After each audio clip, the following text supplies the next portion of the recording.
Hello दोस्तों, आज के इस वीडियो में हम लोग जानने की कोशिश करेंगे कि साउथ एशियन रीजन में इंडिया के लिए कौन सी कंट्री सबसे ज़्यादा इंपॉर्टेंट है। तो सबसे पहले हम लोग बता देता हूं मैं आपको कि साउथ एशियन रीजन में कौन सी कंट्री आती है या इंडिया की नेबरिंग कंट्रीज कौन सी है। एक है पाकिस्तान, अफगानिस्तान, तीसरा नेपाल, भूटान, श्रीलंका, बांग्लादेश। तो ये हमारी 6 नेबरिंग कंट्रीज है और हम लोग इस वीडियो में देखेंगे कि कौन सी कंट्री इंडिया के लिए सबसे ज़्यादा इंपॉर्टेंट है और क्यों है। वैसे अगर देखा जाए कि पाकिस्तान के साथ अगर पिछले 70 सालों में अगर हालात ठीक किए जाते तो इंडिया के लिए सबसे इंपॉर्टेंट कंट्रीज पाकिस्तान होती, क्योंकि पाकिस्तान की एक तो पॉपुलेशन ज़्यादा है और एक डेवलप्ड कंट्री, एक न्यूक्लियर पावर है वो, और सबसे इंपॉर्टेंट है पाकिस्तान की जियो स्ट्रेटेजिक लोकेशन। पाकिस्तान जो है उसकी लोकेशन सबसे ज़्यादा इंपॉर्टेंट है। क्यों? क्योंकि पाकिस्तान एक ऐसी कंट्री है जिसके बॉर्डर सेंट्रल एशिया के साथ भी है और साउथ एशिया के साथ भी है, जिसके बॉर्डर चाइना के साथ भी है। और वहाँ पे मतलब अगर हम लोगों के रिलेशंस अच्छे होते तो हम लोगों को एक ट्रेड रूट मिल जाता पाकिस्तान से। वाया पाकिस्तान, अफगानिस्तान हम लोग सेंट्रल एशियन कंट्रीज के साथ ट्रेड कर सकते थे। बट क्योंकि अभी 4 जंगें हो चुकी है 2 कंट्रीज के बीच में, अभी भी कश्मीर को लेके इन दोनों के बीच में तनाव बना हुआ रहता है। हर 1-2 महीने के बाद बॉर्डर पे हालात खराब हो जाते हैं। तो ऑब्वियसली पाकिस्तान जो है एक इंपॉर्टेंट कंट्री तो बोल सकते हैं, बट एज अ फ्रेंड हम लोग उसको सबसे इंडिया का ट्रू फ्रेंड तो नहीं कह सकते। हालांकि हम लोग बार बार उनके साथ रिलेशन अच्छा करने की कोशिश करते रहते हैं, बट बहुत सारे एलिमेंट्स हैं दोनों साइड्स जिन लोगों को ये मंजूर नहीं है कि दोनों देशों के बीच अच्छे रिलेशंस हो जाए। तो दूसरी कंट्री दोस्तों देखते हैं अफगानिस्तान। हाँ, अफगानिस्तान अगर बिफोर तालिबान आ जाता तो अफगानिस्तान भी एक इंडिया का अच्छा दोस्त था, क्योंकि इंडिया ने अफगानिस्तान के नेशन बिल्डिंग में काफ़ी फाइनेंशियली मदद की है। इंडिया ने वहाँ के रोड्स बनाए हैं, मेडिकल कॉलेजेस बनाए हैं, इंजीनियरिंग कॉलेजेस बनाए हैं, वहाँ पे हॉस्पिटल्स बनाए हैं। और सबसे बड़ा है कि वहाँ पे जो 2 बड़े बड़े डैम है, जिसमें से एक सलमा डैम है, वो इंडिया ने बनाया है। और यहाँ तक कि अफगानिस्तान की पार्लियामेंट, मुझे याद है कि 918 करोड़ रुपए खर्च करके भारत ने ये अफगानिस्तान की पार्लियामेंट बनाई है। बट रिसेंटली अगस्त में, आप जैसे कि आप सभी लोगों को पता है कि तालिबान ने अफगानिस्तान का टेक ओवर कर लिया है। तो ऐसे हालातों में हम लोग अफगानिस्तान को अपना बेस्ट फ्रेंड अभी तो समझ नहीं सकते। आगे देखना होगा कि तालिबान के साथ कैसे रिश्ते अच्छे किए जा सकते हैं। अगर तालिबान वहीं पर रह के गवर्न करता रहता है अगर अफगानिस्तान को, तो मुझे लगता है कि इंडिया को कुछ ना कुछ तो डिसीजन लेके उनके साथ बातचीत करनी पड़ेगी।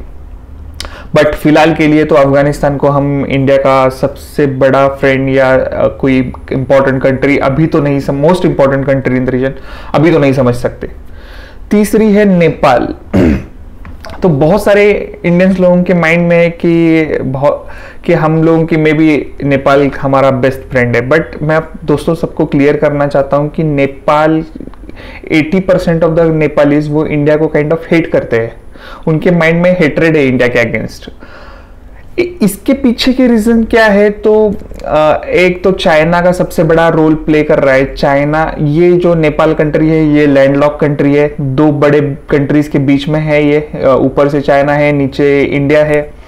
बट रिसेंटली इंडिया और नेपाल के रिलेशंस इतने ज़्यादा अच्छे नहीं है। उसके पीछे के रीज़न, एक नंबर 1 रीज़न चाइना है। चाइना काफ़ी ज़्यादा रोल प्ले कर रहा है।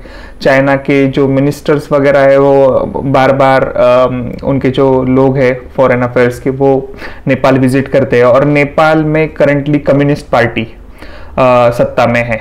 और आपको पता होगा कि चाइना भी कम्युनिस्ट पार्टी रूल करती है। तो दोनों कम्युनिस्ट पार्टीज के बीच में अच्छा तालमेल होने की वजह से नेपाल की जो प्रेजेंट गवर्नमेंट थी वो काइंड ऑफ थोड़ी चाइना की तरफ इंक्लाइंड थी। उसके साथ ही बीच में क्या हुआ, नेपाल में एक मधेशी नाम का एक ग्रुप है। मतलब वो जो लोग हैं वो काइंड ऑफ वो बिहारी ओरिजिन के लोग हैं। तो रिसेंटली जब नेपाल ने अपनी नई कॉन्स्टिट्यूशन बनाई थी और अपने आप को सेक्युलर कंट्री डिक्लेयर किया था, तो इन मधेशी लोगों को इतना ज़्यादा नेपाल की कॉन्स्टिट्यूशन में इक्वल राइट्स नहीं मिले थे। तो इंडिया का ये कहना था कि नहीं यार, वो भी आपके सिटीजन्स है, आपको उनको भी इक्वल राइट्स देने चाहिए। तो नेपाल ने ये बात नहीं सुनी। तो उसके बाद एक अनडिक्लेयर्ड ब्लॉकेड था। हालांकि गवर्नमेंट ने बताया था कि हम लोगों की तरफ से ऐसा कोई ऑफिशियल ब्लॉकेड नहीं है, बट एक अनडिक्लेयर्ड ब्लॉकेड था। इंडिया की तरफ से कोई भी सामान नेपाल नहीं जा रहा था, जिससे नेपाल की बहुत बड़ी प्रॉब्लम हो रही थी। तो ये जो 2-3 महीने का पीरियड था ब्लॉकेड का, ये नेपाली लोगों के माइंड में घुस चुका है। वो क्या कर रहे हैं, ये 2 महीने के पीरियड को ही ज़्यादा फोकस कर रहे हैं instead of focusing last 70 years. तो पिछले 70 सालों में भारत ने नेपाल की कितनी मदद की, ये सब वो भूल चुके हैं। अभी उन लोगों को बस उतना ही दिख रहा है कि नहीं, इंडिया ने हमारा सप्लाई बंद कर दिया था, इंडिया ने हमारा खाना पीना बंद कर दिया था, इंडिया ने हमारा पेट्रोल बंद कर दिया था, इंडिया ने हमारा गैस बंद कर दिया था। तो वो एक काइंड ऑफ हेट्रेड उनके माइंड में आता जा रहा है। भले ही नेपाल एक हिंदू मतलब मेजॉरिटी कंट्री हो और इंडिया एक हिंदू कंट्री है, मेजॉरिटी हिंदू कंट्री है, बट ग्राउंड्स पे जो है हालात, वो दोनों कंट्रीज के बीच में रिलेशन इतने अच्छे नहीं है। गवर्नमेंट लेवल पे भी अच्छे नहीं है और पब्लिक लेवल पे भी वो इतने ज़्यादा अच्छे नहीं है। तो आप नेपाल और रिसेंटली पिछले 2019 से देख रहे हैं हम लोग, 2-3 जगह पे है काला पानी और एक 2-3 जगह है जो विलेजेस है जो काइंड ऑफ नेपाल और इंडिया के बॉर्डर पे आ रहे हैं। तो दोनों कंट्रीज उस विलेजेस को क्लेम कर रही है कि इंडिया बोल रहा है कि नहीं यार काला पानी हमारा है, नेपाल बोल रहा है कि नहीं ये विलेज हमारा है। तो ये काइंड ऑफ ऐसे जब इश्यूज आ जाते हैं ना, तो दोनों कंट्रीज के बीच में टेंशन बढ़ जाती है। तो ये 2-3 रीजन है जिसके वजह से हम लोग नेपाल को अपनी सबसे ज़्यादा इंपॉर्टेंट कंट्री या फ्रेंडली कंट्री इस साउथ एशियन रीजन में नहीं मान सकते। उसके बाद आ जाते हैं, हम लोगों ने पाकिस्तान देख लिया, अफगानिस्तान देख लिया, नेपाल देख लिया, अब आ जाते हैं भूटान की तरफ।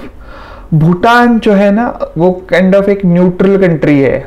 वो भी मतलब हाँ, रिलेशन तो अच्छे हैं भूटान के और इंडिया के। उनके जो एडमिनिस्ट्रेशन जो संभालते हैं, जो ऑफिसर्स जो ट्रेनिंग लेते हैं, वो काइंड ऑफ इंडिया में आके ट्रेनिंग लेते हैं। बट भूटान एक छोटी कंट्री है, मतलब मैं कोई डिसरिस्पेक्ट नहीं कर रहा उनका, बट एक ग्लोबल स्टेज पे है ना, आपके साथ एक बड़ी कंट्री आपके साथ में, या जिसकी जो पावरफुल इकोनॉमी है, जिसका जो कोई इंटरनेशनल लेवल पर रोल प्ले कर सकती है, ऐसी कंट्री अभी तक तो भूटान नहीं है।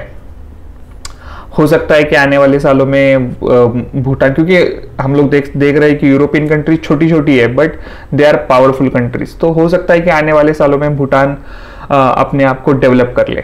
बट फिलहाल के लिए हम लोग भूटान को भी इंडिया का सबसे बड़ा फ्रेंड या सबसे इंपॉर्टेंट कंट्री नहीं समझ सकते। आ जाते हैं श्रीलंका की ओर। श्रीलंका और इंडिया में कल्चरल टाइज रहे हैं। श्रीलंका मेजॉरिटी बुद्धिस्ट कंट्री है। इंडिया बुद्धिज्म का ओरिजिन इंडिया में हुआ था, और हम लोगों का एक काइंड ऑफ हिस्ट्री है रामायण वगैरह का। बट श्रीलंका और इंडिया के बीच के जो रिलेशंस है ना, वो बार बार खराब होते जा रहे हैं 1990 से लेके। इसके पीछे का रीजन है जो वहाँ पे ये जो हम लोग की इंडिया की जो तमिलियन पार्टीज है, तमिलनाडु की जो भी पार्टीज है, वो उन लोगों का हमेशा ये रहता है कि श्रीलंका वहाँ के तमिल लोगों के ऊपर अत्याचार कर रहा है, उन लोगों को they are not giving justice. तो ऐसी आवाज़ें बार बार इंडिया में उठती रहती है, जिसका परिणाम क्या हो जाता है कि श्रीलंका और इंडिया के जो रिलेशंस है वो काइंड ऑफ उनमें स्ट्रेस आ जाता है। दूसरा रीज़न है कि श्रीलंका पिछले कुछ सालों में, जो पिछली गवर्नमेंट थी, उस पिछले गवर्नमेंट के टाइम में चाइना और श्रीलंका के रिलेशन बहुत ज़्यादा वो क्लोज आ गए थे। चाइना ने अपना पैसा दे दे के वहाँ पे पोर्ट्स वगैरह सब चीज़ें ले ली थी। तो काइंड ऑफ एक श्रीलंका और इंडिया के बीच में रिश्ते थोड़े से खराब हो गए थे। अभी रिसेंटली जो फिर से महिंदा राजपक्षे की गवर्नमेंट वगैरह वो सत्ता में आ गए हैं, आशा है कि अभी फिर से ये दोनों कंट्रीज के बीच में फिर से रिलेशन अच्छे हो जाए। और वो वैसे डिस्कशन चल भी रहे हैं बैकग्राउंड पे। रिसेंटली एस जयशंकर की विजिट भी हुई थी। तो बच जाता है अभी बांग्लादेश। बांग्लादेश 1971 में बांग्लादेश के बनने में इंडिया का एक काफ़ी इंपॉर्टेंट रोल था, जिस रोल की वजह से बांग्लादेश ने आने वाले सालों में इंडिया के साथ वो जो इंडिया ने जो इनकी हेल्प की थी 1971 में 72 में, वो याद रखी उन्होंने, बांग्लादेश ने उस चीज को याद रखा, हमेशा याद रखा है और हमेशा वो भारत के साथ खड़ा रहा है। भले ही अब देख लो, अब बांग्लादेश एक मुस्लिम मेजोरिटी कंट्री है, इंडिया एक हिंदू मेजोरिटी कंट्री है। हम लोगों को पता है इंडिया या बांग्लादेश में छोटे गांव में हमेशा हिंदू मुस्लिम राइट्स वगैरह ऐसी सभी चीजें चलती रहती है। इन सब चीजों के बावजूद इंडिया और बांग्लादेश के बीच में रिलेशंस काफी अच्छे हैं। बीच में एक प्रॉब्लम्स हो रही थी कि इंडिया और बांग्लादेश के बीच में बहुत सारी इनक्लेव्स थी। इनक्लेव का मीनिंग क्या था कि अगर मान लो कोई एक बांग्लादेश का गांव है तो उसके आजू बाजू के जो 4-5 गांव रहते थे वो इंडिया के गांव रहते थे, फिर उसके बाहर के जो 3-4 गांव रहते थे वो बांग्लादेश के गांव रहते थे, फिर उसके पीछे बाहर के गांव रहते थे इंडिया के। ये kind of primary secondary tertiary enclaves थी, जिसके वजह से ना बॉर्डर लोगों को आना जाने के लिए बहुत प्रॉब्लम हो रहा था। तो जब ये 2014 के बाद जब नरेंद्र मोदी गवर्नमेंट आई थी सत्ता में, तो उन्होंने बांग्लादेश गवर्नमेंट के साथ मिलकर एक लैंड स्वैप डील कर दी। लैंड स्वैप डील मतलब उन्होंने डिसाइड कर दिया कि अरे ये, क्योंकि बॉर्डर ऐसा फिक्स्ड डिफाइंड बॉर्डर नहीं था, कुछ गांव उनके हमारे साइड थे, हमारे कुछ गांव उनके साइड थे, तो ऐसा बहुत सारा चल। तो फाइनली डिसाइड क्या हुआ कि जो भी गांव इस लाइन के यहाँ पे है, भले ही वो बांग्लादेशी गांव है, वो कल से इंडिया बन जाएंगे, और जो भी गांव वहां पे है इस लाइन के आगे है वो गांव बांग्लादेश का हिस्सा बन जाएंगे, वो विलेजेस बांग्लादेश का हिस्सा बन जाएंगे। और इसमें इंडिया ने ज्यादातर जमीन लूज की है, मतलब जितनी जमीन हमें बांग्लादेश से मिली उससे ज्यादा जमीन इंडिया को बांग्लादेश को देनी पड़ी है। But once and for all ये जो डिस्प्यूट है, ये जो बॉर्डर्स के प्रॉब्लम है, उनको शांति से निपटा दिया गया है। ये काइंड ऑफ वर्ल्ड में एक एग्जाम्पल है कि किस तरीके से दो कंट्रीज अपने बीच के बॉर्डर डिस्प्यूट्स हल कर सकती है। अभी देखो आप, नेपाल और इंडिया में खाली 3-4 गांव विलेजेस के लिए इतना टेंशन बढ़ा है, बट बांग्लादेश और इंडिया ने इतने सारे गांवों का प्रॉब्लम बहुत पीसफुली सॉल्व किया है। सेकेंड, इंडिया और बांग्लादेश के बीच में टोटल 52 रिवर्स है, और इन 52 रिवर्स के ऊपर हमेशा झगड़ा चलता रहता है। झगड़ा मतलब इन द सेंस कि इन दोनों ने ज्वाइंट रिवर कमीशन बनाया है, तो इन ज्वाइंट रिवर कमीशन में जो भी इंडिया के ऑफिसर्स और जो भी बांग्लादेश के ऑफिसर पार्टिसिपेट करते हैं, इन दोनों के बीच में झगड़ा होता है, ना कि इंडियन गवर्नमेंट और बांग्लादेश गवर्नमेंट के ऊपर लेवल पे झगड़ा होता है। तो जो कुछ भी डिस्प्यूट्स है वो अपने आप, मतलब वो शांति से, वो म्यूचुअल एग्रीमेंट से वो सॉल्व करने की कोशिश की जाती है। मोस्ट ऑफ दी ये सब चीजें है ना नीचे लेवल पे ही वो लोग सॉल्व कर रहे हैं, इंडिया के जो ऑफिसर्स है और बांग्लादेश के ऑफिसर्स है। खाली एक इंपॉर्टेंट इशू, मेन कंटिजेंस इशू है वो तीस्ता रिवर का। तीस्ता रिवर जो है वो इंडिया अभी फिलहाल उसका 55% वाटर ले रहा है और बांग्लादेश को 45% मिल रहा है। तो बांग्लादेश की मांग है कि हम दोनों 50-50% शेयर करें। आई होप कि आने वाले सालों में कुछ हो सकता है कि इंडिया की तरफ से ये डिमांड एक्सेप्ट की जाए और दोनों 50-50% वाटर शेयर करें और ये इशू भी सॉल्व हो जाएगा। इसके बाद हम लोग देखें कि बांग्लादेश ने हमेशा यूनाइटेड नेशंस में जो भी रिजोल्यूशंस हुए हैं उसमें इंडिया का साथ दिया है। जैसे कि यूनाइटेड नेशंस में इंडिया को परमानेंट सिक्योरिटी काउंसिल में एक परमानेंट सीट चाहिए, तो बांग्लादेश ने हमेशा वोट किया है, इस बाजू से वोट किया है कि वो हमेशा खड़ा रहा है इस फेवर में कि नहीं, इंडिया को सिक्योरिटी काउंसिल में परमानेंट सीट मिलनी चाहिए। जब भी हम लोगों ने सार्क में कुछ हम लोग प्रपोजल लेके जाते हैं, बांग्लादेश ही एक ऐसी कंट्री है जिसने हमेशा भारत का सपोर्ट किया है। और आप बांग्लादेश को अभी कम आंकना छोड़ देना चाहिए, क्योंकि बांग्लादेश एक बहुत पावरफुल इकोनॉमिक कंट्री बनने जा रही है। इंडिया की अगर टॉप एक्सपोर्ट, अगर इंडिया किसको एक्सपोर्ट ज्यादा करता है, तो इंडिया सबसे ज्यादा एक्सपोर्ट करता है यूएस को, उसके बाद वो करता है चाइना को, उसके बाद वो करता है यूएई को, और चौथी कंट्री है बांग्लादेश। तो बांग्लादेश हमारे लिए सबसे बड़ा टॉप 5 कस्टमर्स में से एक है। तो कोई भी कंट्री याद रखिए, यूनाइटेड स्टेट्स या अमेरिका हम लोगों को क्यों ज्यादा वैल्यू दे रहे हैं, क्योंकि हम उनके कस्टमर है। कस्टमर यानी कि यूएस को इंडिया से पैसा मिलता है, यूएस का, अमेरिका क्या करता है, वहां की चीजें, वहां के सॉफ्टवेयर, वहां के मशीन्स, वहां के वेपन्स इंडिया को बेचता है। दैट इज वाई इंडिया के लिए अमेरिका के लिए इंडिया इंपॉर्टेंट कंट्री है, उसी तरीके से इंडिया जो है अपनी बहुत सारी चीजें एक्सपोर्ट करता है बांग्लादेश को। ऑलमोस्ट $3.5 बिलियन का एक्सपोर्ट है। तो बांग्लादेश एक इंडिया के लिए सबसे इंपॉर्टेंट कंट्री है और गवर्नमेंट के लेवल पे भी इन दोनों के रिलेशन अच्छे हैं।